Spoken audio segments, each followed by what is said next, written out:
Niin Pekka, muista 2 minuuttia on ilman pisteitä.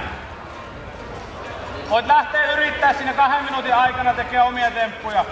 Aika huoletta.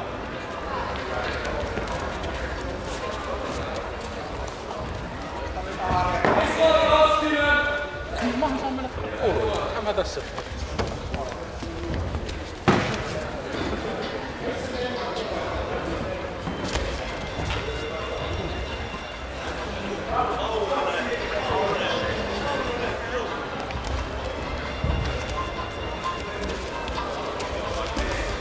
Kontrolli! Pekka, ei mitään haittaa, koska ei vielä pisteellä ollut.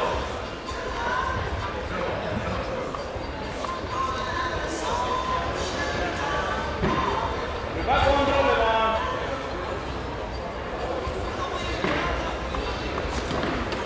Otat sen käden mukaan.